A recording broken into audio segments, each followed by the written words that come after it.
Captain Liam Douglas stood on the bridge of the USS Defiant, his eyes fixed on the massive view screen. The diplomatic shuttle carrying Ambassador Alan Wright and his team drifted slowly toward the Galactic Council's meeting station. This was supposed to be humanity's big moment. First official contact with the united alien governments of this sector of space. "Status report," Liam said, his voice steady despite the knot in his stomach. Lieutenant Joe Fisher tapped at his console. "All systems normal, Captain. The diplomatic shuttle will dock with the council station in approximately 7 minutes. Liam nodded, but couldn't shake the feeling that something was wrong. The Zalarians, the insect-like species that had made first contact with Earth 6 months ago, had arranged this meeting. They seemed friendly enough with their clicking mandibles and waving antennae, but something about their hurry to introduce humans to the council had bothered Liam from the start. Commander Grace Parker moved to stand beside him. Her dark hair was pulled back in a regulation bun, and her brown eyes reflected the same concern he felt. "The Zalarian representatives keep checking their devices," she said quietly. "And have you noticed how they position themselves away from the main viewports?" Liam had noticed. 20 years in the Navy before joining the Space Force had taught him to spot when someone was acting nervous. The Zalarians were definitely nervous. "Communications. Open a private channel to Ambassador Wright," Liam ordered. Susan Kelly, the communications officer, worked her console. "Channel open, sir." "Ambassador, this is Captain Douglas. I recommend you delay the docking procedure. Something doesn't feel right." Wright's face appeared on a small screen. He was in his 60s with silver hair and the practiced smile of a career diplomat. "Captain, we've been over this. The Council specifically requested this meeting format. Any deviation might be seen as distrust or aggression. Sir, with respect, we need this alliance, Captain. Earth is new to interstellar politics. We can't afford to make enemies on our first day." Liam wanted to argue but knew it would do no good. Wright had his orders from Earth Command. Make a good impression at all costs.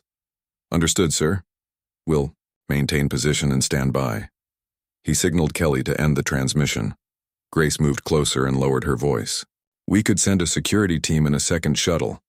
Liam shook his head. "And confirm their worst fears about humans? That we're the violent, paranoid species the old broadcasts make us out to be?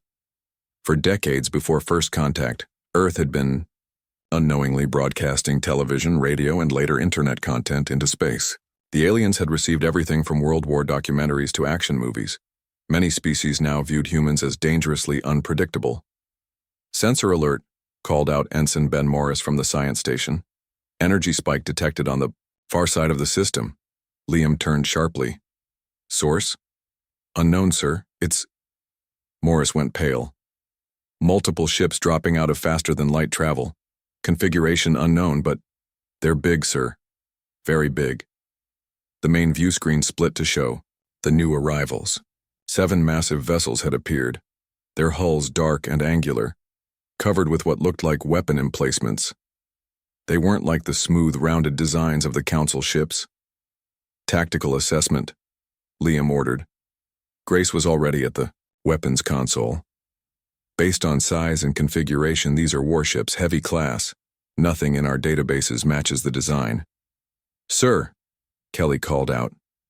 "The Council station is transmitting on all frequencies.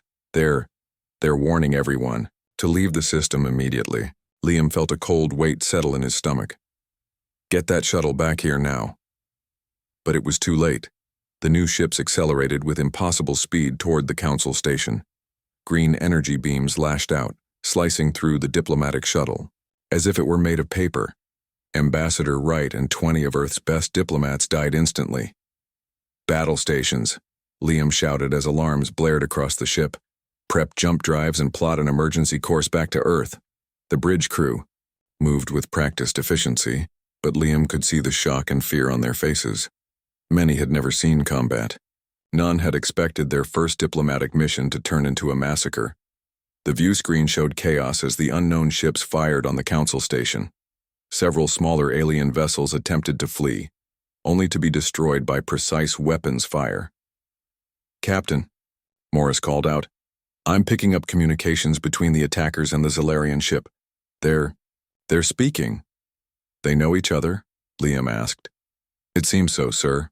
Our translator is working on it, but I'm getting words like delivery and completed from the attackers. And the Zilarians are responding with, we did as ordered, and spare our colonies. Liam's hands tightened on the railing. They set us up. The Zilarians led us into a trap. Jump drive ready in 30 seconds, reported the navigation officer, Linda Evans. Sir, Grace said urgently. 2 of the hostile ships are turning toward us. Liam made a quick decision.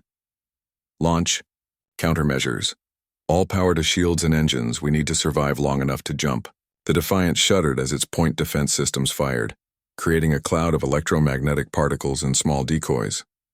It wouldn't fool the enemy for long, but it might buy them precious seconds.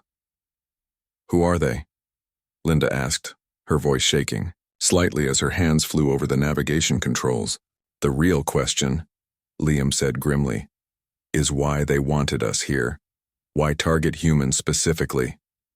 A massive energy blast rocked the ship, sending several crew members sprawling. Shields at 60%, Grace reported. That was just a glancing. Hit! Jump in 5 seconds, Linda called out. Another blast hit them directly. Warning lights flashed across every console. Shields failing, Grace shouted over the noise of systems shorting out. Hull breach on deck 3. Jump now, Liam ordered. The stars stretched into lines as the jump drive activated, pulling them away from the massacre and into the safety of faster-than-light travel. Emergency systems kicked in, sealing off the damaged sections of the ship. In the sudden quiet that followed, Liam looked around at his shaken crew. Casualties? He asked. Grace checked her console. 7 injured from the hull breach. No fatalities. Small mercies, Liam thought. He took a deep breath before addressing the bridge. I don't know who attacked us or why, but we're the only witnesses to what just happened. The Zilarians set us up working with whoever those ships belong to. We need to get back to Earth and warn them. This wasn't just a failed diplomatic mission. It was the start of something bigger. He looked at the long-range scanner, which showed no pursuit yet. They had escaped, but Liam knew this was just the beginning. Humanity had unknowingly stepped onto a galactic stage where they were already cast as targets. Morris, start analyzing everything we recorded about those ships. Grace, work with engineering to get our weapon systems fully operational. Linda, calculate the fastest safe route back to Earth. He paused. We thought we were going to make friends today. Instead, we've discovered enemies we didn't know we had, and we need to be ready when we meet them again. As the crew turned to their tasks with renewed purpose, Liam stared at the view screen showing the streaking stars of FTL travel. Humanity had spent centuries looking to the stars with hope and wonder. Now they would have to look with caution and determination. Real first contact had begun, and it was war. 3 months had passed since the attack. The situation for humanity had grown worse with each passing day. The aggressive aliens, now identified as the Draxians, had begun a systematic campaign against human outposts and colonies. Dr. Olivia Bennett rubbed her tired eyes as she stared at the holographic display in the main lab of the Lunar Defense Initiative. The blue light from the projection cast shadows across her face, highlighting the dark circles under her eyes. She hadn't slept properly in days. Play it again, she said to her assistant. The hologram reset, showing footage from the most recent battle near Proxima Centauri. Earth's newest battleships, built hastily after the first attack, engaged a Draxian force. The human ships fought bravely, but their weapons barely scratched the Draxian shields. Within minutes, 3 of the 5 human vessels were destroyed. The remaining 2 jumped away, carrying their wounded and the bitter taste of another defeat. Stop, Olivia said softly. Freeze on frame 247. The hologram paused, showing a Draxian energy weapon mid-blast. Their weapons technology is at least a century ahead of ours, she muttered. Maybe more. The door to the lab slid open, and General Peter Holloway walked in. His uniform was crisp, but his face showed the strain of leading Earth's defense forces. Through weeks of consecutive defeats, Dr. Bennett, he said with a nod, please tell me you have good news. Olivia gestured to the frozen hologram. I wish I did, We're making progress understanding their shield frequencies, but not fast enough.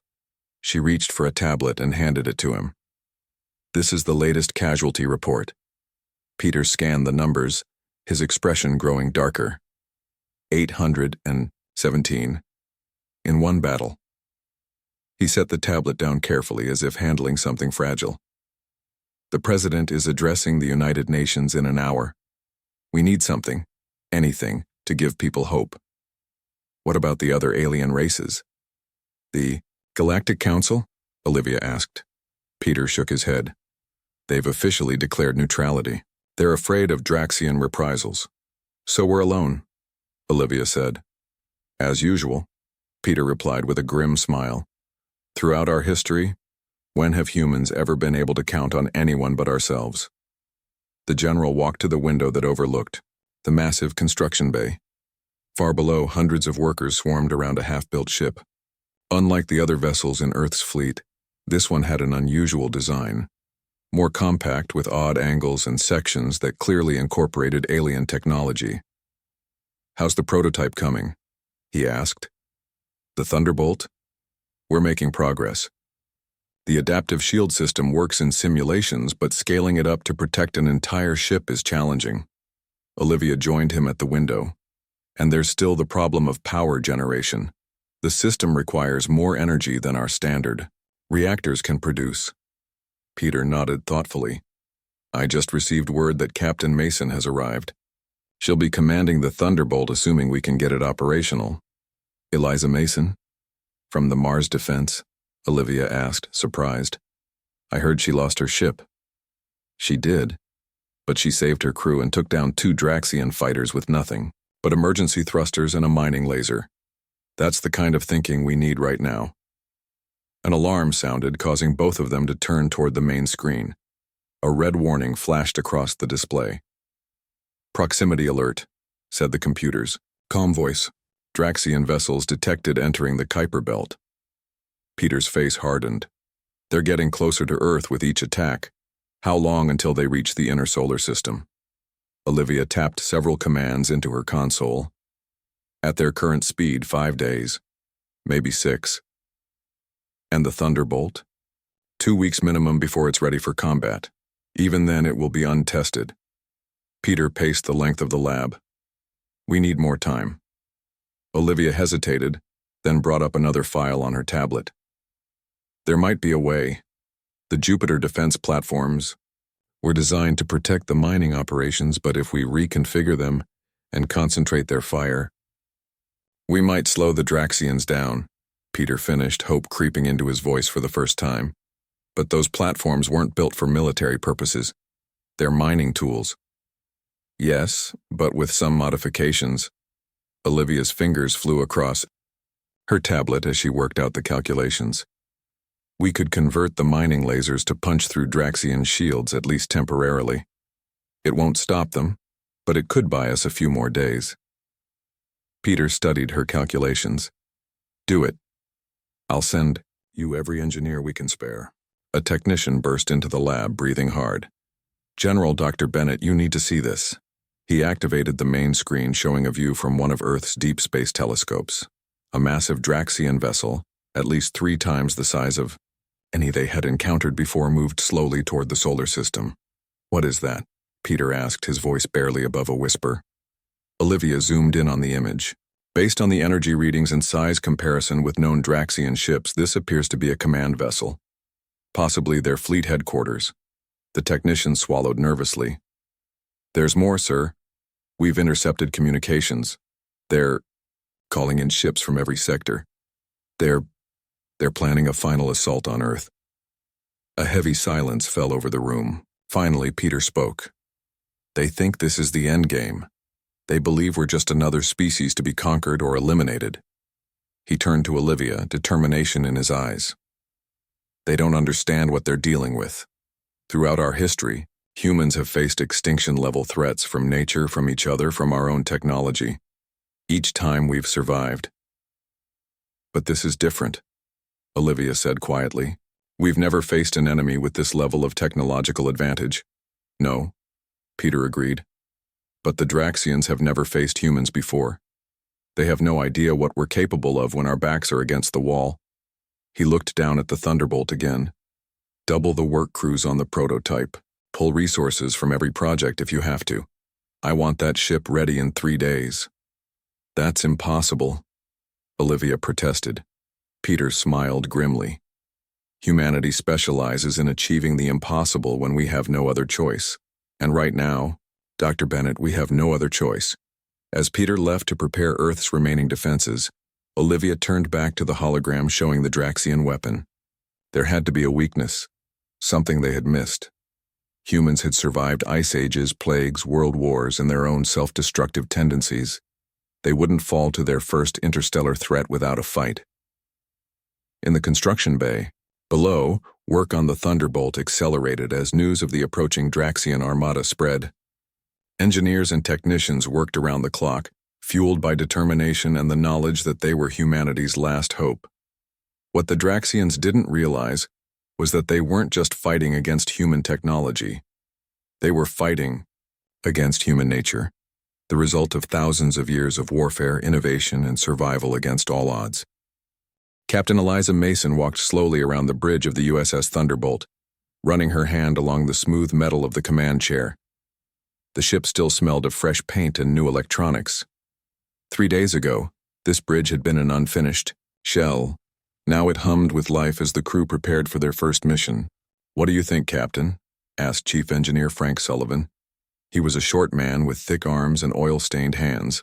For the past 72 hours he had barely slept, overseeing the final assembly of the Thunderbolt's experimental systems. "It's not what I expected," Eliza admitted. She was tall with short blonde hair and a scar across her right cheek from the battle at Mars.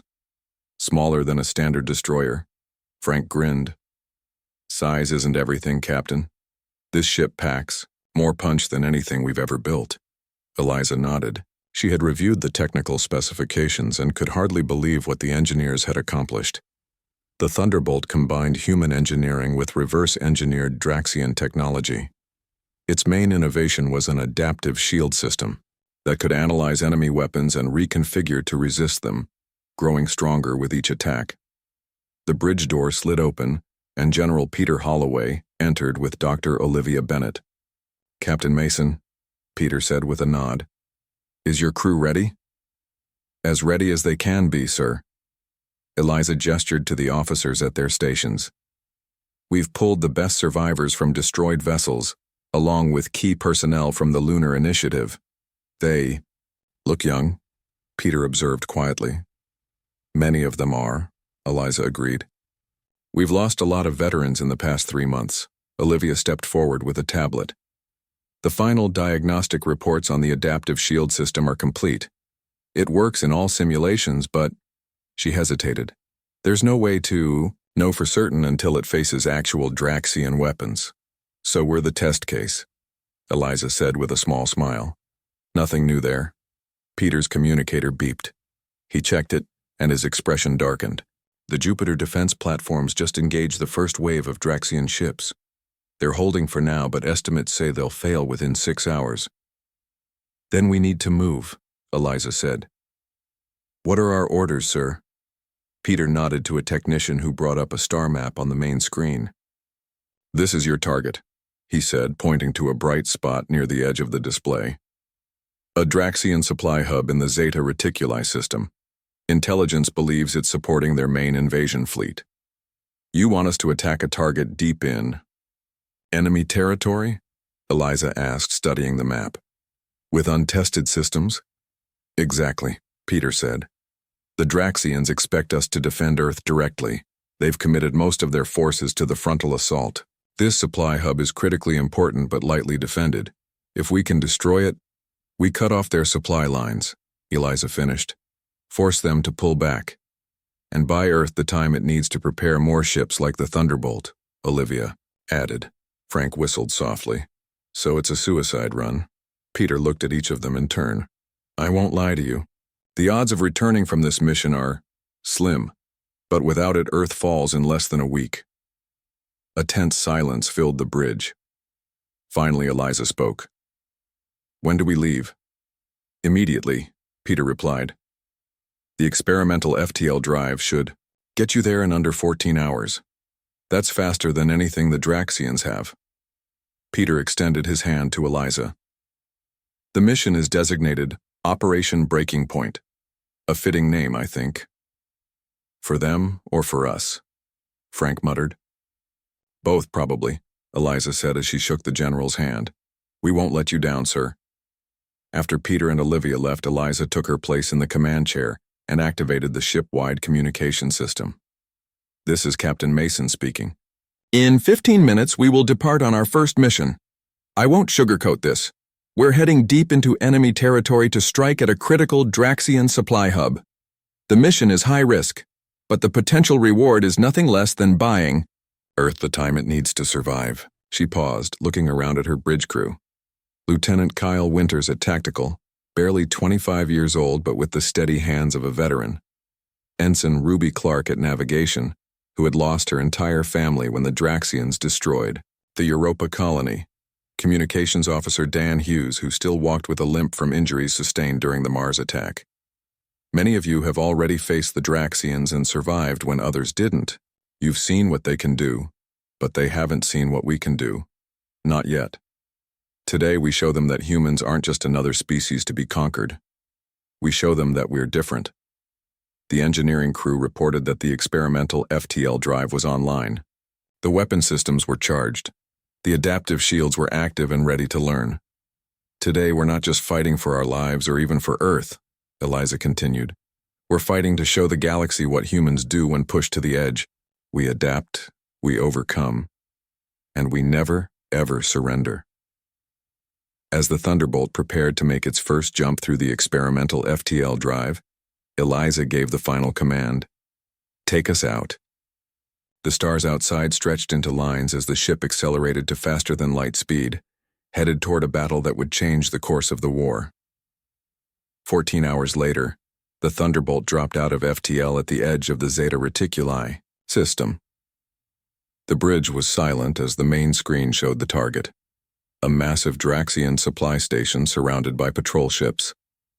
They've detected us, reported Lieutenant Winters from the tactical station. Multiple vessels altering course to intercept. How many? Eliza asked calmly. 27, Captain, including a command ship. Frank, who had insisted on being on the bridge for their first engagement, let out a low whistle. 27 against 1. I like those odds. They're better than they appear, Eliza said with a small smile. Tactical, deploy countermeasures, and begin recording weapons signatures. Helm, set course directly for the supply station. Maximum speed. The Thunderbolt surged forward, its experimental engines pushing it to speeds no human ship had achieved before. The first wave of Draxian fighters moved to intercept, firing energy weapons that had torn through standard human shields in previous encounters. Brace for impact, Eliza ordered. The shots hit the Thunderbolt, causing the ship to shudder. Warning. Lights flashed across several consoles. Shields at 87%, Winters reported, sounding surprised. The adaptive system is analyzing the weapon signatures. Return fire, Eliza commanded. The Thunderbolt's main cannon powered up, channeling energy from the revolutionary fusion reactor at the heart of the ship. A brilliant beam of energy lanced out, cutting through the lead Draxian fighter as if it were made of paper. Direct hit, Winters shouted. Target destroyed. As more Draxian ships converged on them, the Thunderbolt's adaptive shields continued to learn and adjust. Each hit caused less damage than the one before. Meanwhile, the human vessel moved with unexpected agility, its weapons tearing through enemy shields designed to withstand known configurations. On the bridge of the Draxian, command ship, Supreme Commander Krekthar watched in growing alarm as the single human vessel cut through his defensive line. Impossible, he hissed to his second-in-command. The humans were on the brink of defeat. How did they develop such technology so quickly? What the Draxian commander couldn't understand was that he wasn't just fighting against human technology. He was fighting against human nature, forged through thousands of years of warfare and innovation, compressed into a desperate 3-month development cycle. The Thunderbolt shook as another Draxian blast hit its shields. Eliza gripped her command chair, watching the tactical display as 3 more enemy ships moved to surround them. Shields at 92% and rising, Lieutenant Winters reported, with amazement in his voice. The adaptive system is working. It's actually getting stronger with each hit. Frank Sullivan grinned from his engineering station. Just like we designed it to. The more they shoot us, the more we learn about their weapons. Eliza nodded. Let's not get overconfident. We still need to reach that supply station. She turned to Ruby at the navigation console. How much longer to target? 4 minutes at current speed, Captain, Ruby replied. But the Draxians are trying to cut us off. The main screen showed 5 Draxian cruisers forming a blockade between the Thunderbolt and the massive supply station.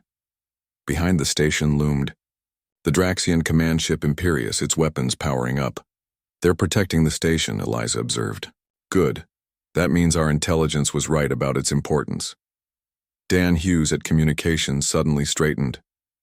Captain, I'm intercepting Draxian transmissions. They're calling for reinforcements. Can you translate? Eliza asked. Dan nodded, listening through his earpiece. They're saying, Alert! A human warship has entered the battle. Request immediate assistance. They sound scared, Captain. Eliza allowed herself a small smile. They should be. Tactical. Target the lead cruiser in the blockade. Full power to main cannon. The Thunderbolt's main weapon charged, drawing energy directly from the ship's revolutionary reactor. The beam that shot forth was brighter than before, striking the Draxian cruiser dead center. The enemy ship's shields flared brilliantly for a moment before collapsing. The beam continued through, cutting the vessel in half. Target destroyed, Winters announced, his voice rising with excitement. The other cruisers are breaking formation. They're confused, Eliza said. They don't understand what they're facing. Push through the gap, maximum speed. All weapons, target the supply station. The Thunderbolt accelerated, slipping through the broken blockade. The remaining Draxian ships scrambled to pursue, but the human vessel was already racing toward the supply station. On the Draxian command ship, Supreme Commander Krekthar watched in disbelief. His most experienced captains were failing to stop a single human vessel. How was this possible?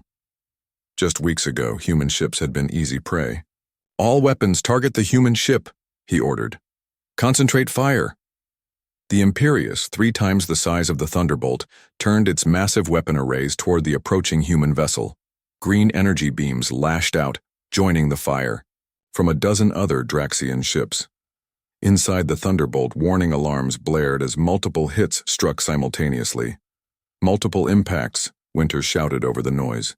Shields at 70%, 75%, 80%. They're still adapting. Return fire on the command ship, Eliza ordered. Secondary weapons continue targeting the supply station. The Thunderbolt fired its main cannon at the Imperius while its secondary weapons pounded the supply station. The Draxian command ship's shields absorbed the hit, but readings showed they had weakened significantly. The supply station's outer defenses are failing, Winters reported. One more good hit should reach their reactor core. Frank looked up. From his engineering console, his face grim. Captain, the main reactor is showing strain. We're pushing it beyond safe limits. How long can we maintain this output? Eliza asked. 5 minutes, maybe less, Frank replied. After that, we risk a core breach. Eliza nodded. Then we finish this in 5 minutes. All power to weapons. Target the supply station's reactor core. The Thunderbolt's engines flared as it made a final run toward the supply station. Draxian ships followed in pursuit, their weapons fire becoming increasingly desperate. The human ship's shields continued to learn and adapt, growing stronger with each hit. In range in 30 seconds, Ruby announced. Suddenly, the Imperius moved to block their path, placing itself between the Thunderbolt and the supply station. Its massive size dwarfed the human vessel. They're protecting the station with their command ship, Eliza said. They finally understand how important this target is. Dan listened to his earpiece again. Captain, I'm picking up a direct transmission from the Draxian command ship. It's a surrender demand. They're ordering us to power down or be destroyed. Eliza smiled. Respond with this. This is Captain Eliza Mason of Earth. Remember this day. Remember what one human ship can do, and know that we have more coming. She turned to Winters. Target both ships. Split the main cannon beam. That's never been tested, Captain, Frank warned. The targeting system might not handle the power. Distribution. Then it's time to test it, Eliza replied. Execute now. Winters worked rapidly at his console, fingers flying over the controls. Ready, Captain. Fire. The Thunderbolt's main cannon charged to maximum power, drawing energy directly from the straining reactor core. When it fired, the beam split into two, one striking the Imperius and one continuing past to hit the supply station. The effect was immediate and devastating. The Imperius's shields failed completely, and the beam cut deep into its hull. The supply station fared worse. The beam pierced its reactor core, triggering a chain reaction. Direct hits on both targets, Winters shouted. The supply station is going critical. All power to engines, Eliza commanded. Get us out of here before it blows. The Thunderbolt turned away from the crippled Draxian ships and accelerating toward open space. Behind them, the supply station began to break apart as explosions rippled across its surface. Station detonation in 10 seconds, Ruby counted down. We're still in the blast radius. Divert power from everything else to the shields, Eliza ordered. Brace for impact. Frank worked frantically at his console. Reinforcing aft shields. This is going to be close. The supply station exploded in a massive fireball, sending a shockwave racing outward. The Imperius, too damaged to escape, was caught in the blast and torn apart. The shockwave slammed into the Thunderbolt moments later, sending the ship tumbling through space. Warning lights flashed across every console as systems overloaded. The lights flickered and died, replaced by emergency lighting. The bridge fell silent except for the sound of emergency alarms. Damage report, Eliza called out, pulling herself back into her chair. Frank checked his systems. Main power offline. Reactor and emergency shutdown. Shields at 12%. Hull breaches on decks 2 and 4, but emergency containment is holding. Casualties? Eliza asked. Reports coming in from all decks, Dan replied, listening to his earpiece. Multiple injuries, no fatalities yet. Navigation? Eliza turned to Ruby. Engines offline. We're drifting, Ruby replied. But, Captain, look at the sensors. The main screen flickered back to life, showing the aftermath of their attack. Where the supply station had been, there was nothing but debris. Scattered among the debris were the remains of nearly 20 Draxian vessels, including their command ship. We did it, Winters said quietly. We actually did it, Eliza nodded, looking at the destruction they had caused. Send a message to Earth. Tell them, Operation Breaking. Point was successful. The supply hub is destroyed. She paused, watching as the surviving Draxian ships fled the system. And tell them the Thunderbolt survived. As Frank's engineering teams worked to restore power and prepare for the journey home, Eliza knew that this battle would change everything. For the first time since the war began, humanity had not just survived, they had won. The news spread quickly through the Galactic Council. A single human warship had destroyed a major Draxian base and escaped, leaving a third of the invasion fleet without supplies or support. Species that had declared neutrality now whispered among themselves about the unexpected development. Ambassador Alan Wright, who had survived the initial ambush thanks to a last-minute mission change, found himself suddenly surrounded by interested representatives in the Council's temporary chambers, on the neutral world of Vega Prime. Is it true? Asked the Meribian delegate, a tall blue-skinned being known for cautious diplomacy. One ship against 27? One prototype ship, Alan corrected with a small smile. The first of many. He didn't mention that the many currently consisted of only 5 more vessels under construction, or that Earth's remaining defenses were stretched to the breaking point. Let the Council think humanity was stronger than it actually was. Perception mattered in diplomacy. Meanwhile, aboard the damaged Thunderbolt, Captain Eliza Mason supervised emergency repairs as they limped back toward Earth. The ship had taken heavy damage during their escape from Zeta Reticuli, but its revolutionary systems remained intact. "How bad is it?" she asked, joining Frank Sullivan in the main engine room. The chief engineer wiped grease from his hands. "Could be worse. The adaptive shield system saved our bacon. Main reactor is stable again, and we've restored power to all essential systems." He pointed to a group of engineers working on an open panel. "The best news is that the adaptive systems have stored everything they learned about Draxian weapons and shields. The next ship we build will start with all this knowledge." Eliza nodded. "How long until we reach Earth?" "At our current speed, 3 days," Frank replied. "Assuming no more surprises." But there were surprises waiting, just not the kind they expected. As the Thunderbolt approached the outer edge of the solar system, they detected unusual activity. "Captain, you need to see this," Lieutenant Winters called from the bridge. "Our long-range sensors are picking up multiple Draxian ships, retreating from Earth." Eliza rushed to the bridge, not believing what she was hearing. "Retreating? Are you sure?" Ruby at the navigation station confirmed it. "Definitely retreating, Captain. At least 30 vessels, all on course away from the inner solar system." Dan at communications suddenly raised his hand. "Captain, I'm receiving a transmission from Earth Command. General Holloway wants to speak with you." The main screen activated, showing General Peter's tired but smiling face. "Captain Mason, welcome home. I see you're detecting our visitors leaving."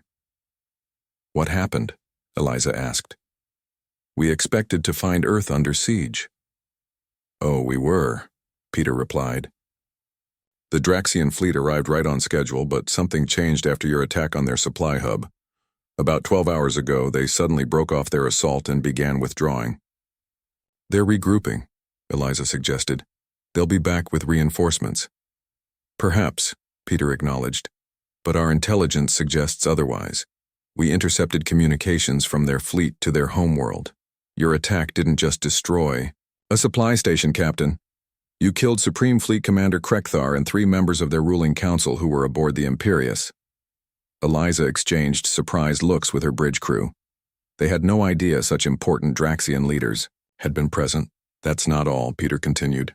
"Dr. Bennett has been analyzing the data you transmitted about their weapons and shields. The adaptive technology worked even better than we hoped. We're already implementing the upgrades on the new Thunderbolt-class ships." For the first time since the war began, Eliza felt a glimmer of real hope.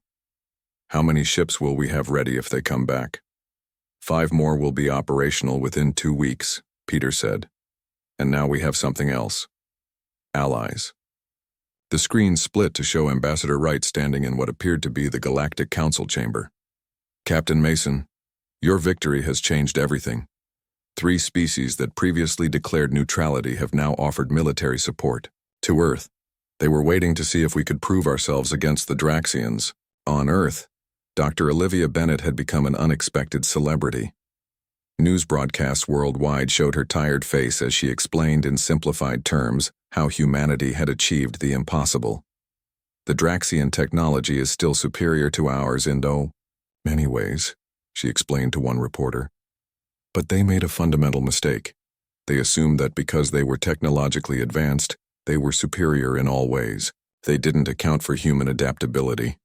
Production lines worldwide had shifted to building components for the new Thunderbolt-class vessels. Military academies fast-tracked training for new crews. Earth was preparing for the possibility that the Draxians would return with an even larger force. But on the Draxian homeworld, a different conversation was taking place. Emperor Draxor, ruler of an empire that spanned hundreds of star systems, listened as his advisors described the defeat at Zeta Reticuli and the loss of Supreme Commander Krekthar. "How could one ship cause such destruction?" he demanded. His chief scientist displayed images of the Thunderbolt captured during the battle. "The humans have created something new, Emperor. A vessel that learns from each attack, that grows stronger, the more we fight it. And now they're building more," the War Minister added. "Our intelligence suggests they already have 5 more nearing completion. With the combat data from this first ship, they will be even more effective." Emperor Draxor drummed his clawed fingers on his throne. For the first time in 7 centuries of expansion, he uttered words that no emperor had spoken before. "We may need to consider a negotiated peace." His advisors looked at him with shock. The Draxian Empire did not negotiate with lesser species. They conquered or destroyed. Those were the only options. "This species is different," the Emperor said, as if reading their thoughts. "Most races we encounter develop their technology slowly, methodically over thousands of years. The humans jumped from primitive atmospheric craft to adaptive shield technology in less than a century. What will they develop in another 100 years?" 3 days later, as the Thunderbolt docked at Earth's orbital station, Captain Eliza Mason received new orders. She would not be leading the ship back into battle as expected. Instead, she would escort Ambassador Wright to a neutral location for preliminary peace talks with Draxian representatives. "They want to talk?" she asked General Peter in disbelief. "After everything they've done?" "They're afraid," Peter replied, simply. "They've never encountered a species that could adapt so quickly to their technology. And now they're wondering what else we might come up with if the war continues." Eliza looked out the view screen at Earth below, beautiful and blue. 3 months ago, humanity had been on the brink of extinction. Now they were preparing for peace negotiations from a position of unexpected strength. "What happens now?" she asked. "That's the big question," Peter said. "But whatever the future holds, the galaxy now knows what happens when they push humans to the edge. We don't break. We adapt. We overcome." As Eliza prepared her ship and crew for their new diplomatic mission, she reflected on the message she had sent to the Draxians during the battle. "Remember this day. Remember what one human ship can do." They had remembered, and everything had changed.